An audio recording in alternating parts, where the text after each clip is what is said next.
Do you guys remember Sean Shepard? Yes. You guys remember that? How could you forget? He's quite a character, right? Yeah. Brilliant guy, heck of a golfer, right? Like, well, he, in a weird, odd twist of fate, he and his wife are renting a house just outside of Austin, Texas, to get away from the cold. Ironically, it was in the 50s and 40s last night, but renting this house for a while. So we met them last night for dinner. Well, just drinks, actually. We just went for drinks. But we went to a pizza place out in Bastrop. Just a little, it's called Neighbors, a great pizza place. Well, we got cut off at 8:00. Just too loud, too rowdy, too... Nobody was overserved, but I think we might have been a little loud. And I think the very timid waitress, the server, who was fine, I think was a little intimidated by maybe how loud we were in this little, because Bastrop's not exactly a highfalutin, like this is a little bit of a country kind of low key atmosphere. But I don't think, and Sean posted about it last night, there's a little picture and it's like, what two guys get cut off at a pizza joint at 8:00?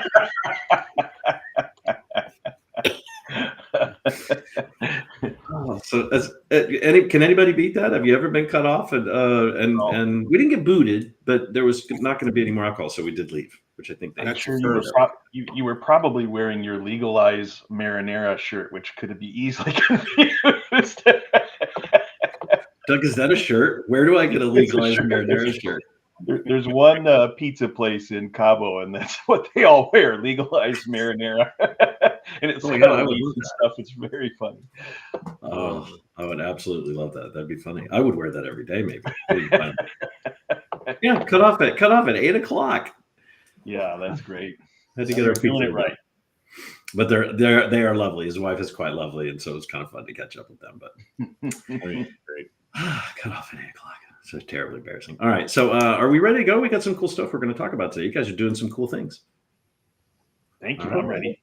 Okay, let's do it. Here we go. Welcome to the CXR channel, our premier podcast for talent acquisition and talent management. Listen in as the CXR community discusses a wide range of topics focused on attracting, engaging, and retaining the best talent. We're glad you're here.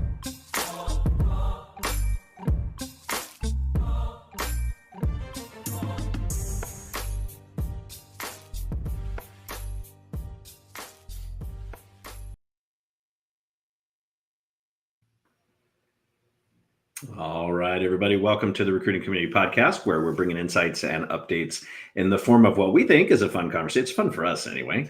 Fun conversation. All brought to you, of course, by the CXR Career Crossroads community. As a reminder, this is a labor of love, so nobody pays to play. We're on here because you are a friend of the community. You are doing cool stuff. You are a leader in the space, and we just kind of want to hear what you have to talk about.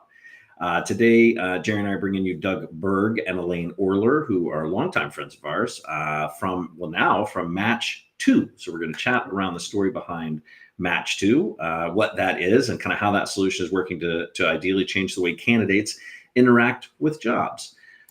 Few things first, a little bit of housekeeping. We are streaming on the socials. So we're on the YouTube, the Facebook, the LinkedIn, the Twitch. If you happen to be on LinkedIn with us, chime in on the chat. You can say hello. If you've got questions for Doug or Elaine, you can do that. And if you want to see past episodes or learn about future episodes that are coming up, you can do that at cxr.org/podcast. And I think that's it. Did I miss anything, Gerry? No, I think you've got it all. Okay. All right. I feel good about that. Well, let's bring in Doug and Elaine. It's like a little mini reunion. I love this. All right. How are you guys? How's it going?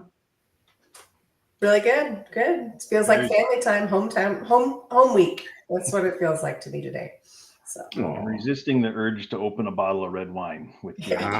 But did we ever do an uncork, Doug? I think did we do an uncorked podcast? We did one. Yeah. I thought in Minneapolis, if I remember right. We need to bring that back. All day. Do we, Gerry? Do we need to bring that back? We do. Yes, we do. Oh, okay. I might be able to be talked into that. Oh, yeah. Dry January's over. Lift rides are up. You heard the CEO. Everybody's back to drinking and doing what they normally do. So sure, why not? Well, let's do this. For folks who have not had the pleasure of getting to know either of you, Doug, I'll pick on you first because you're kind of on the left side of my Brady Bunch grid here. Why don't you give us kind of an escalator pitch? Because you got a long history in the space, known both of you for, I think, 20 years now, almost, if not. Give us a little bit of history and stop at the Match2 point, and then we'll pick that up after you've both kind of had a chance to introduce yourselves. That sounds good. So I'm Doug Berg. I've been building talent tech for 30 years, I think, or more, unfortunately. I started my career as a technologist. So I actually wrote assembly language code on IBM mainframes to really horribly date myself. But then got into technology. That got me, I went to go look for a job, and the headhunting firm that interviewed me said, man, you're a geek that can speak, right? Like, so if you want to stay in tech, that's great. But if you want to come and help place tech people, come and join our recruiting firm. And so that was my pivot into getting into recruiting. So I worked both for myself and for another firm, and built up a consulting organization and staffing group of about 100 people here in Minneapolis. So I actually worked a desk, and I was the guy that brought the first PC into the headhunting firm. Everybody laughed at me. They were still on those 3x5 cards. I'm really dating myself now. But so anyhow, I had brought in the first PC, built the first database, and really been leveraging tech for the purpose of recruiting from almost the first day of my recruiting life. So sold that when the internet hit, started a job board called techies.com, which was in competition with the likes of Dice and Computer Jobs. We were a little late, but we became the #1 site for technology professionals. But it taught me a whole bunch about the candidate side of how to work with candidates and the candidate experience, from registration through searching for jobs, through linking and connecting to employers, how recruiters think about using technology on the other side. That got almost all the way to IPO. And then the stock market crashed, for all of us that can remember April of 2000. I went home for a bit, took a siesta. And then when I came back into the market, a lot of the big employers were like, Doug, we want what you did for techies.com, but we want it for our own private strategy. So they wanted to be able to build a talent community. They wanted to have all the Google searches come directly to their career site. They wanted to do new and fun things. So I built a company called Jobs2Web. So we raised a little bit of money and became the first recruitment marketing platform that layered on top of the ATS and powered end-to-end strategy for companies. So I learned a lot about how to do that. From there, I went and built ZapInfo, which was basically this integration ecosystem and recruiter productivity tool. So you could be on LinkedIn or wherever and just zap people out of certain sites and zap them into your application. So we built a lot around recruiter productivity tools. That was acquired by Indeed, I think a little over 4 years ago. And so I spent time with Indeed, helping them connect Indeed to the entire talent ecosystem. So everything from Avature to Workday. So hopefully that's been a good thing for the talent universe, but it's also given me a really neat perspective on the entire talent ecosystem and some possibilities that could happen, which will roll us into Match2. I love it. I love it. And I love that I've been able to kind of watch that journey, like that whole thing. Because I think we met in your early Jobs2Web days. Yes. And it's just been fun. I mean, you've just been a fan of just building and a doer of just building these productivity tools for recruiting professionals. It's just been a joy to watch. Yeah, it's a lot of fun. It's I think a lot of people overthink that I'm like some kind of innovator, but I always like to say I'm more of an interpreter, because every company and every practitioner has all the ideas. My job's just to dig them out of the ground and go make them happen. And so it's been a lot of fun to kind of turn 1,000 different features and ideas into stuff that people really love to use. So you're like the recruiting Rosetta Stone of getting shit done. Okay. I don't know how to react to that, but I like it. If it teaches me a new language, I'll be happy. I love it. I love it. Well, Elaine, how about yourself? Well, I'm not sure how to follow that, but almost parallel in years and experience, but really been focused. I think I launched my career at Qualcomm when they launched with Resumex, which most people probably don't know what that is unless you're on this call and have been around as long as we have. But with that platform, started to do recruitment automation early in the late 90s, early 2000, and then jumped into consulting. And so I spent most of my career in consulting around talent acquisition, strategy, process design, technology enablement. Have got to work with some of the most amazing corporations. I think the very first project that I worked as a consultant, we gave away awards, and the award that I got was creating a reality that wouldn't have happened otherwise. And I feel like that's been my mission from a consultative perspective ever since. And so launched Talent Function in 2009 and took that organization through till sold to Cielo about 4 years ago, but also was partnered with Gerry on launching the Talent Board and the Candidate Experience Awards, because no sense doing one thing when you can do two. And took that global, been around the world with a couple of you a few times. Chris, I think Australia and helicopter tour comes to mind. Yeah. And then acquired a software company, rebranded as Talvista, and ultimately sold that to Clover's AI for diversity and inclusion. So serial entrepreneur, committed to candidate experience, but very much in the swim lane of understanding what's happening from the practitioner world and finding solutions that fit those problems. Yeah, love it. Yeah, we did take a helicopter ride, didn't we? Yes, we did. Was it doors off, doors on? Doors off. It was doors off helicopter tour. Yes. I will never do it again, but I did it once. Yeah, it was a wonderful. Jerry's shaking his head no, but it was a wonderful trip, Gerry. We had good weather. No, not my thing. Good stuff. Well, you guys, we're not here to talk about helicopter rides. We are here to talk about this new thing you have created. Doug, why don't you kind of give us kind of the pitch, I guess, on the idea? Because I'd love to hear a history of kind of where this came from, in that Frankenstack brain of yours, and why it made sense for the space. And then I imagine we're going to get there kind of organically, but why bring in Elaine? Why bring in Elaine for this as kind of a push? Brilliant move, in my opinion. But I'd really love to hear your take. The bigger question will be why Elaine was foolish enough to join us, but leave that for the end. So as you guys probably know, I've built, scaled, and sold a few businesses, and so I also do some investing and advising of some talent tech companies. I've got about 6 that I work with, and then I'm also on a couple of venture boards, and so I see deals all the time. And even when I was at Indeed, I would work with our corp dev team to understand who should we invest in and who should we partner with and stuff like that. And I'd met two guys from Minneapolis, Stephen Lauder and Matthias, who were entrepreneurs. And they said, hey, we've got this great idea. We're using OpenAI to, instead of have candidates, search for jobs, we basically can do full resume matching, which then eliminates confusion and stuff like that.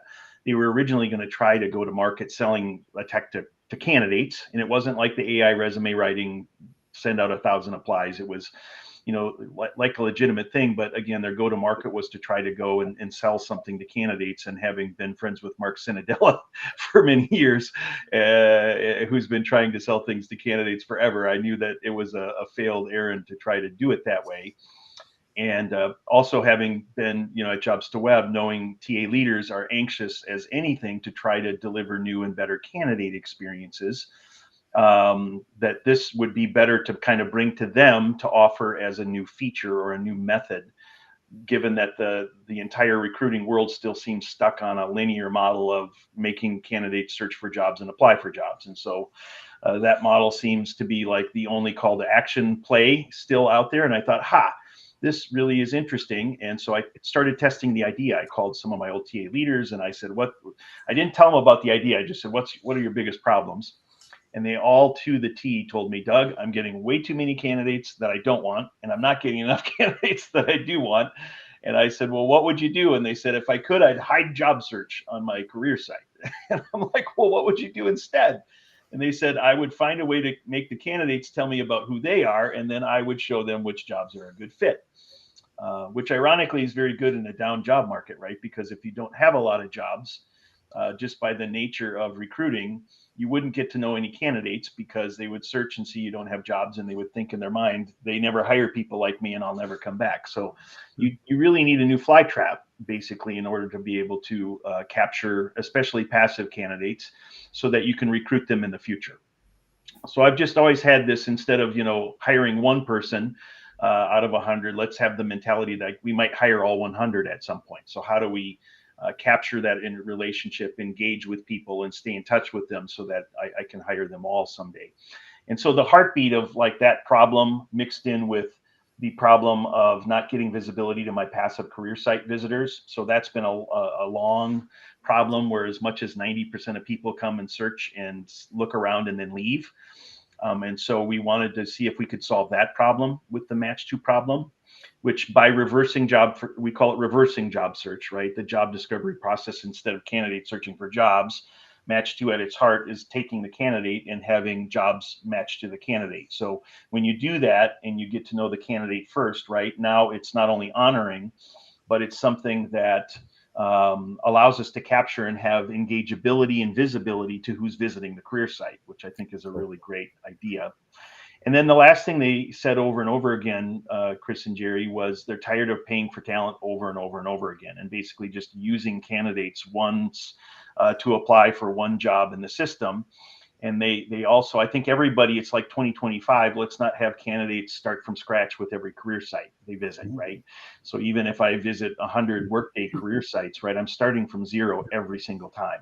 So in my mind, having been at Indeed and seeing the world from kind of a global perspective, I'm like, there's got to be a better way to bring a lot of efficiency to the market. So with the AI in place and knowing that it did an amazing job of matching full resumes to full requirements, another part of, I think, what got Elaine really intrigued was we thought, let's not just match people, let's tell them why they match. Let's ask the candidate to participate in the process of helping to screen themselves into a job instead of just screening it out later after they apply and not really telling them anything other than you didn't get the job, which is a really unfortunate thing.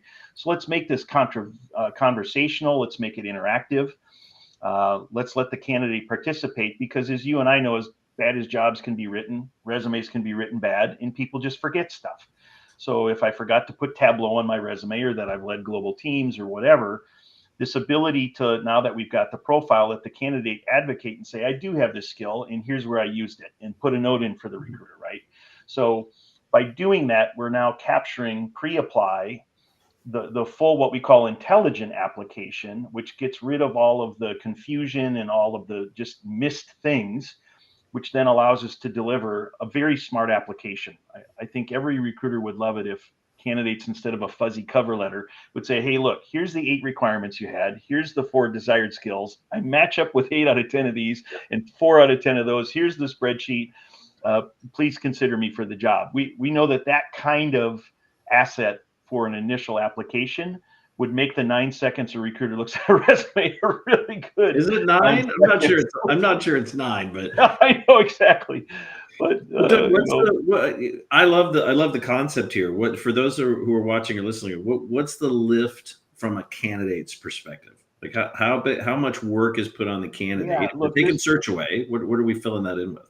So you don't have to take search away. You can make this additive or just as an on the side kind of a thing.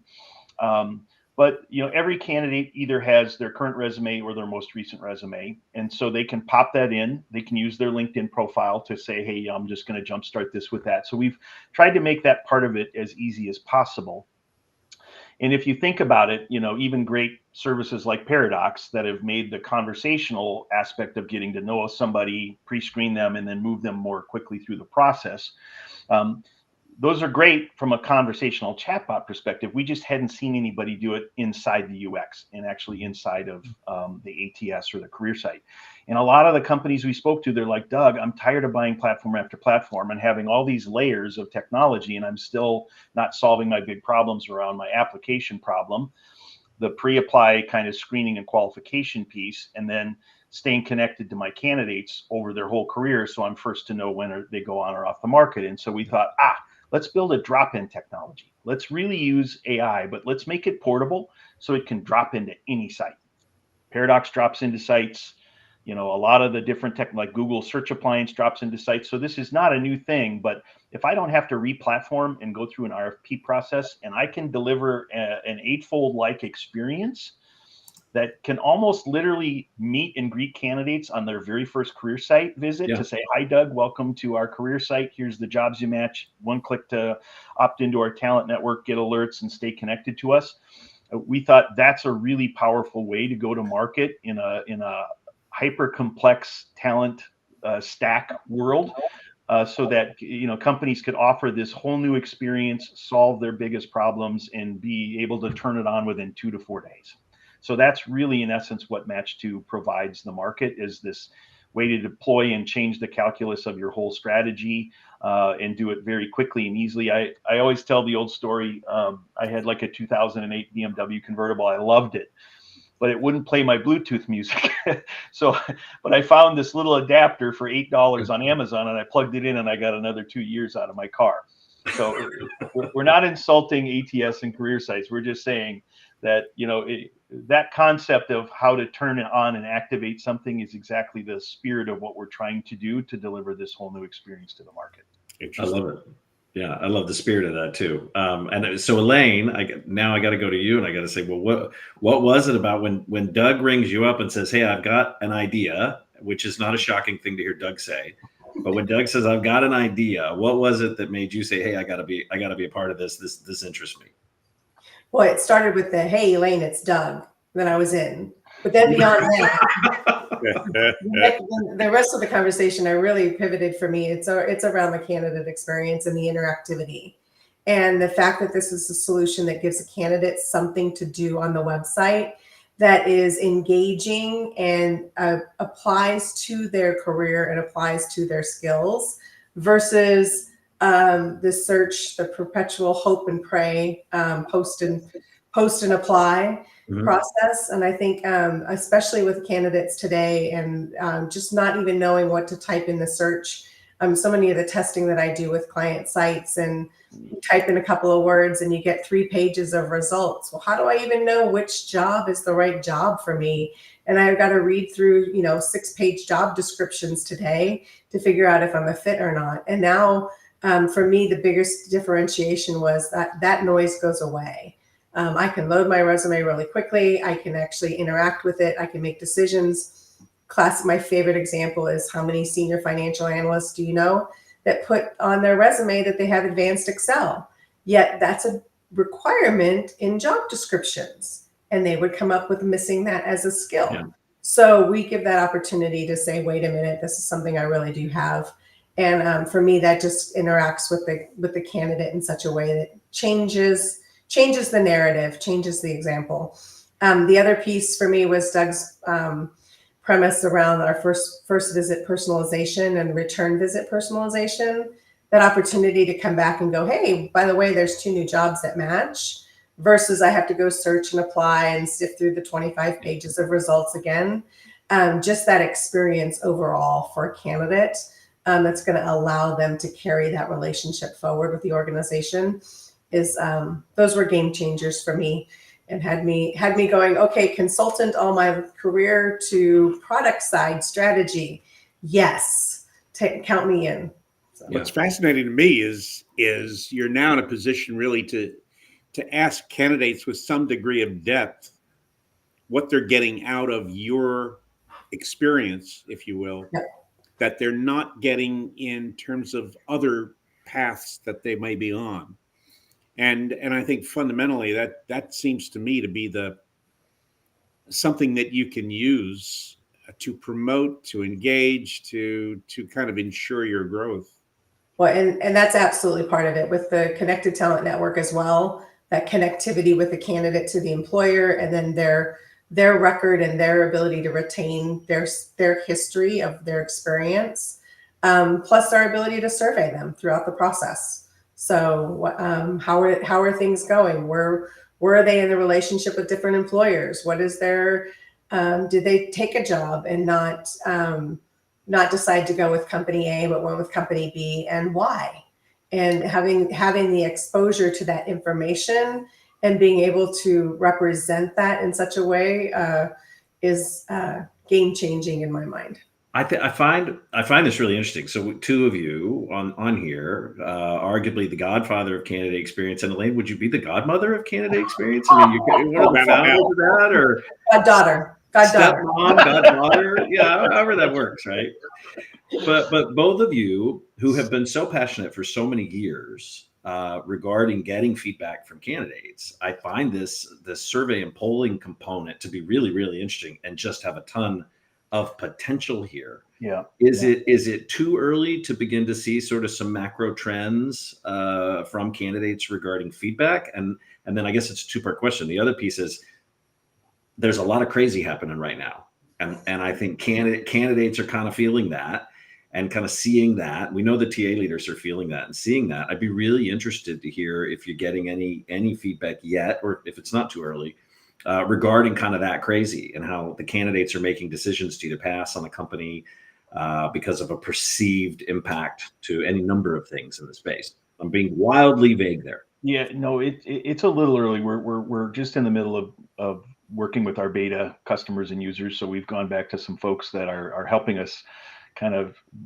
work through the kinks, as well as to understand like what we're doing. But the beauty of like just dropping a script in, which by the way, every career site that I know of supports some candidate facing script. That's how easy it is for us to typically go live. And but by using the script, we can also now start to alter and offer different pathways, journeys, experiences. So we had done a little bit of this with, when I was at Jobs to Web, we worked with Mayo Clinic. Mayo Clinic would spend hundreds of thousands of dollars a month trying to drive physicians to the career site. But not many of those people, those hard to fill demographic types of candidates, are going to go through an arduous, long application process to signal interest. So I was the kid that walked around and said, why is the apply button the only way that a candidate could show interest? Why not join our talent community, or even put an I'm interested button, or I'm curious, or I'd like to meet the recruiter? And really all you need is a basic amount of screening or qualification in order to make sure that you're only offering that feature or capability to people we would deem as somewhat qualified. And so imagine now with these passive career site visitors, we're providing what I would call the hard to fill candidate this different opportunity to be able to show and signal interest that recruiters could then react to and act on, right? So now this missing hidden audience of mine that I've paid a ton of money to get to my site is capturable and engageable. So yeah, but you're doing something else too. Like if you've got a layer of AI on that data collection, you're much more nimble to be able to pivot, right? To be able to make some decisions, or at least get recommendations based on the results coming in. Exactly. So we let experimentation happen, where today, unfortunately, with a lot of platforms, I've got a little bit of a straitjacket on relative to what I can do.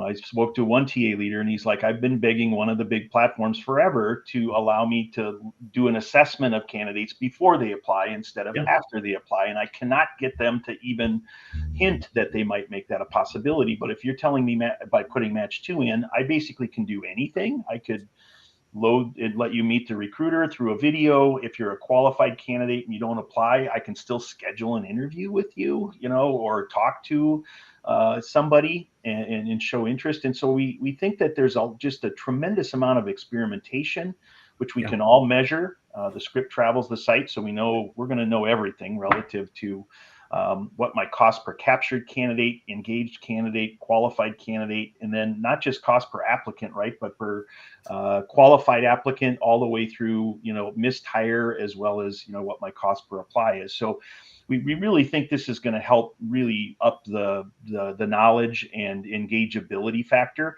as well as give many TA leaders, a lot of flexibility and a lot of opportunity to experiment and try things that they just haven't been able to do. And this is a side benefit of focusing in on providing value to the candidate. Yeah. You wouldn't get this without that. I can't tell you how many ideas to get what you just described without getting involved with the candidate and adding value to the candidate that have taken place over the last 20 years. Yeah. And most have failed because the candidate has to be fully engaged. And that's why I like what Elaine's talking about in relation to that. You have the opportunity to provide better feedback, as a result of not going forward, and what you could do to be more competitive in the future, or what other potential you might have, and what you need to do in order to live up to that. So I find this fascinating. Is there a Elaine or Doug? Is there a ideal persona or demographic or job type that you're targeting for this? I mean, I understand all the jobs, but like, is there a segment that you think this will be sort of a bit of a powder keg when this comes out for them to launch, like more effective for them upon launch and maybe scales later? Yeah, look, I think there has to be some level of depth of resume and depth of requirement. I think for a lot of the resume lists, high volume, types of folks, the chat bots and some of those kind of folks are probably much better built for those. But wherever there's any level of depth for either the resume side or the requirement side, then the AI can really start to work. But the AI is great at doing recommendations. I always have said that recommendations without curation is not personalization. Meaning all of us got LinkedIn's this job might be good for you email alerts for like 10 years. And I think we all went, why the hell are you sending me this?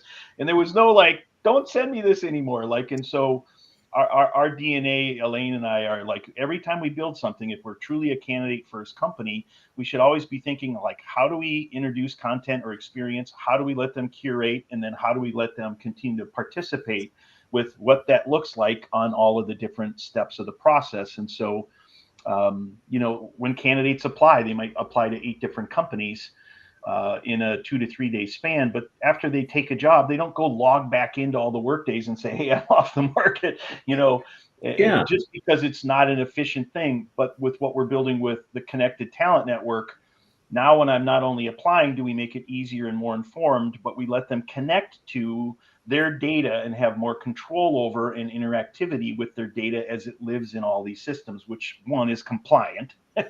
So it has to meet all of the regs and standards out there. But by building this dynamic relationship, when the candidate says, hey, I took a job, yes, we can survey them and say, well, where'd you go and why'd you go there? But we can also send a signal back to say, hey, companies 1 through 7, candidates off the market, don't keep them on your slate, don't waste time. Yeah, which is a huge efficiency gain. I love that. But so now the branding and marketing brain in my head is thinking you've got an awful lot of intelligence on the candidates I'm attracting, whether they apply or not. Is there data here that I'll be able to utilize to maybe adjust my messaging or adjust my branding? Yes, Is that absolutely. I have access to as an employer? Yeah, I mean, and it's going to start with that we save every single match event. So over time, as a recruiter, I instinctively have always known what requirements are getting in the way of candidates being good candidates for jobs. Sure. But we're actually capturing that and going to give that signal back on a real-time basis. So I can go back to a manager and say, hey, we've missed hiring 150 junior software developers because of your requirement for a senior or a advanced computer science degree. So what's neat is they'll be weaponized or have that information because of what's happening in the matching process. And then they'll also, if the manager says, okay, go ahead and change that for the junior software folks, not only will we change that, so going forward it's better, but we can actually go back to the 150 people and say, hey, they changed the requirement, come on back and reapply. So the idea is always be capturing, always be gathering, always be informing, so that if changes happen, we can always take advantage of the investments we've made in relationships and people. So, but then to your other point, Chris, yes, do you guys remember the company Hitwise, the marketing company? Yeah. So Hitwise, right? They had all the ISP data from Comcast, and so they saw everything you and I were doing when we would go bouncing around from Amazon to Macy's to Best Buy to whatever. And so, and what they did is they put that into a neat little service where they would allow marketers or employers to go, what other career sites are people visiting beyond mine? Where did they come from when they got to me? Where did they go to after they left me? And then there's a whole plethora of data that we'll get, because once we connect the candidates, it's like, of the people that came to my site, how many did I interview? But then how many did my competitors interview? And how long did it take me to get from application to interview? So, and then to offer, and then to hire, right? And so there's like all of these great stats that are going to be we're going to be able to echo back. We're not going to maybe always show you exactly who it is, but there will be what industry they're in, what type of employer they are, that kind of thing. But again, all of this is compliant and consented by the candidate and by the employers. Yeah. I think importantly, this will never be a job board. We're never going to cross-pollinate or pool talent or share people's candidates. It's like Google Auth for the talent ecosystem, right? We all love Google Auth because I can say, oh, I can just log in with Google. I don't have to remember my password, and it connects me. And so that's more the spirit of like what this connected talent network feature is going to do to provide efficiency between candidates and companies. Yeah, I just love the amount of data that you're going to actually have on some of the decision. Obviously, opt-in and all the things. We make sure the boxes are checked. But I think there's just an incredible piece here. I believe that we're going to see a reemergence of the importance of employer branding, improvement marketing at the C-suite level. Certainly, with a lot of things that are going on politically, and these restructuring of these DE&I programs and reframing of how we're marketing our company and the markets that we're trying to excel in, and just trying to get something that's reflective of the communities in which we're hiring people. Absolutely. And I think there's a big challenge there, and this is kind of an interesting piece, although long tail, and to kind of get a little intelligence about, well, are we losing qualified talent? Otherwise, would be qualified but didn't like our messaging, on some levels. So I think there's a lot of really interesting potential for something like this, and I love the agility and the way that you guys are delivering this, because just about any TA leader can drop a piece of script into a header or a footer. Yeah, within those websites. So I just think that's fantastic. It's going to be like a rocket ship to be able to get this implemented. Yeah, and if they don't know how, we can tell them. Yeah. But I think you're right, Chris. It's like what's happening on my property that I can have control and influence over in terms of like making my experiential brand good, because there's the messaging side of things, which I think people have nailed, but the experiential brand is really important, and I hope we can impact that. But then there's also like what's happening off property in the marketplace. Where am I doing well, where am I not doing well? And so giving that feedback loop back to the companies so that they can then inform their stakeholders on some of the changes, whether it's about compensating more or less, creating more shift variability, letting people bring their pets to work. I don't know. There's a little bit of a talent. I wouldn't say a movement report. You can almost do a talent interest analysis, correct, right? Based on some shifts in the marketplace, which could be kind of interesting. That's correct. Yeah. And it's part of why like Josh Burson and Jason Aberbrook and some of those folks are involved in the business too. Right. Yeah. And even Christian Foreman, right. I mean, he's probably one of the better brains about like how to distribute, especially job content on the web. But then as it returns back, how can we optimize the capture, conversion, and engagement of that talent on the sites? And so we've got a lot of really neat brain power involved here. I love it. I owe Chris a call. I feel like he's just musing on the future of talent from his milk farm. He's just hanging.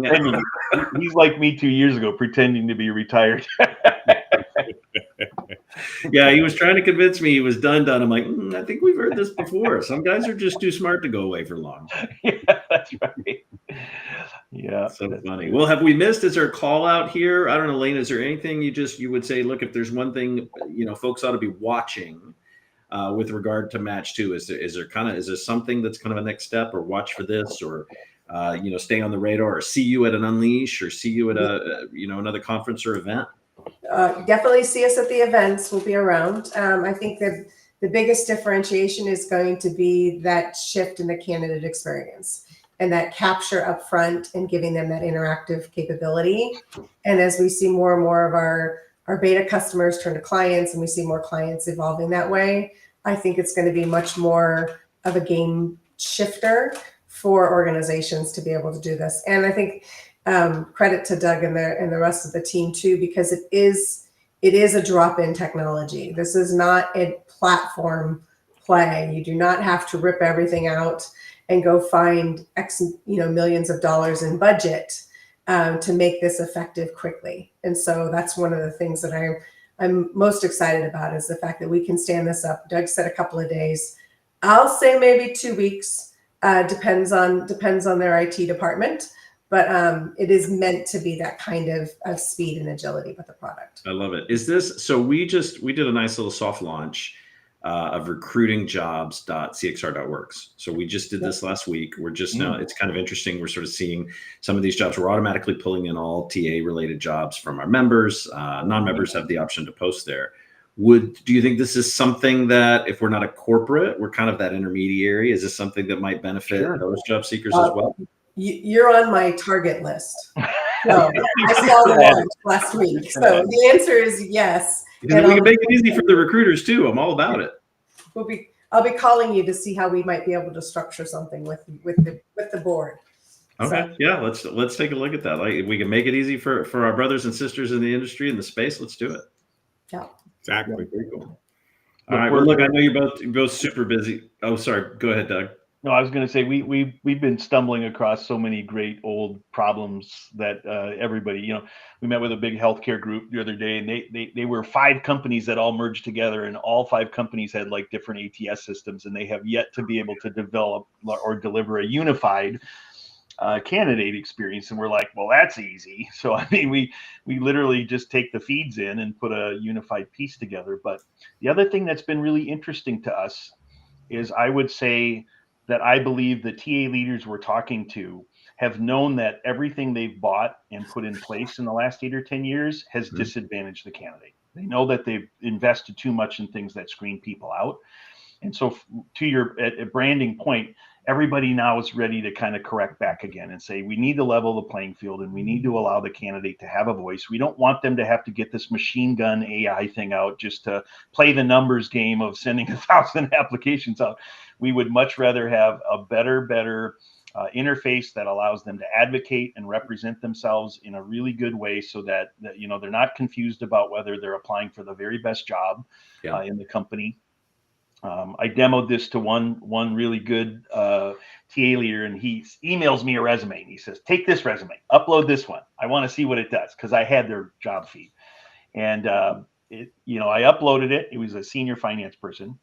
And it was really cool because it recommended 2 jobs, and one higher than the other. And I said, well, how do we do? And he says, you're not going to believe it, because the candidate actually applied for the lesser job.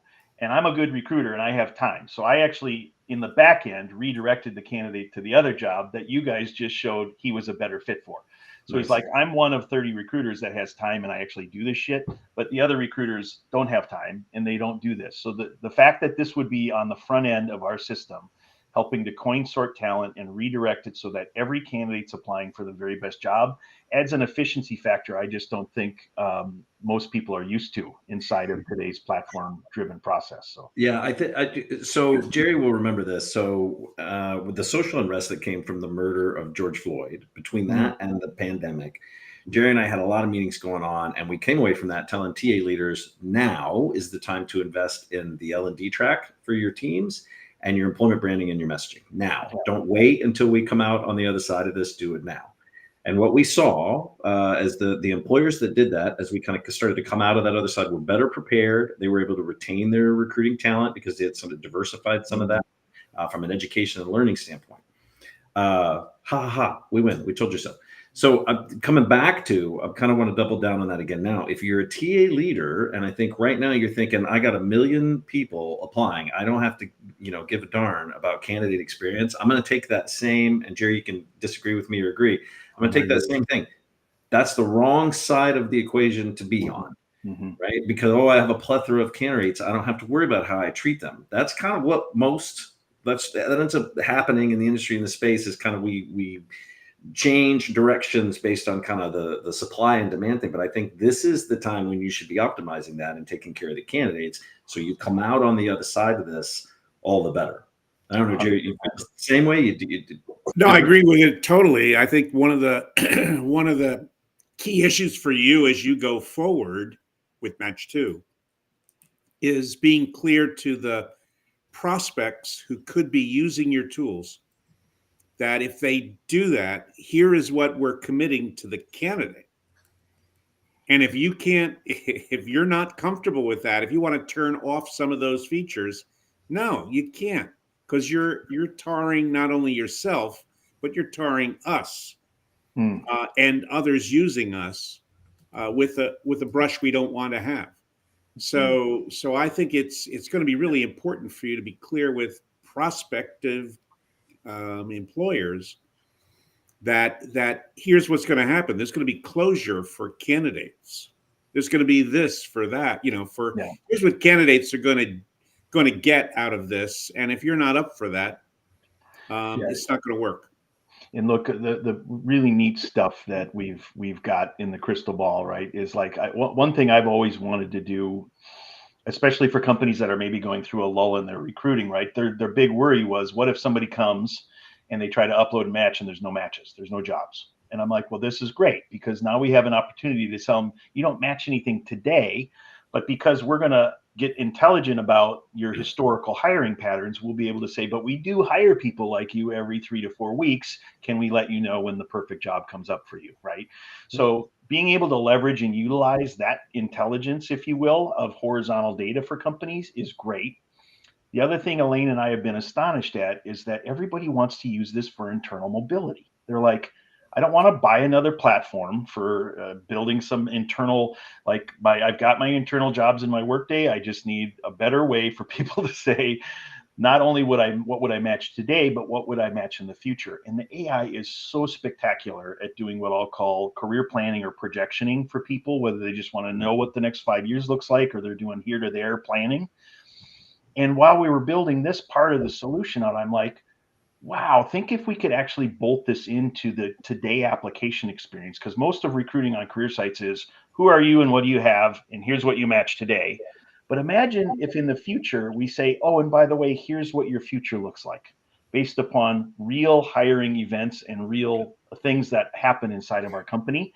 I mean, being able to give candidates that kind of a unique experience, I think, is the kind of thing that finally gets the TA world caught up with the consumer experience we have with all of the other parts of our life. So, yeah, it's good stuff. It's good stuff. Like I was saying it earlier, you're both super busy. We've just got mad respect for the mind power that you two are kind of putting together. We really appreciate you cutting time out to connect with us. So I just want to say thanks and just mad props. Before we let you go, though, if you guys were going to collaborate on a book, you're going to write a book together, what do you think you'd title that book on this topic? Perfectly. So I live in Cabo San Lucas in the winters, and I fish a lot. And every restaurant in the marina says, "You hook 'em, we cook 'em." So my book would be "You hook 'em, we cook 'em," because I'm out there hooking customers, and Elaine's got to cook them and deliver them. Okay, Elaine. Oh my God! One of the better titles I've heard. Elaine, who's going to get the first signed copy of "You Hook 'em, I Cook 'em"? Me first, and then we'll make sure this audience gets the first round of the first book. Doug needs time to write it, but right now we're gonna focus on building a product. Yeah, you kidding? That thing probably writes itself. It's easy. Yeah. All right. Well, again, thank you so much for your time today, guys. We're super excited. And for anybody else, hit like, subscribe, do all the buttons, all the things. But you can see this episode again, and you can see past episodes and see what's coming up next. CXR.works/podcast. We'll see everybody next week. Thanks, everybody. Thank you, guys. Thanks for listening to the CXR channel. Please subscribe to CXR on your favorite podcast resource and leave us a review while you're at it. Learn more about CXR at our website, cxr.works, facebook.com and twitter.com/careercrossroads, and on Instagram at careerxroads. We'll catch you next time.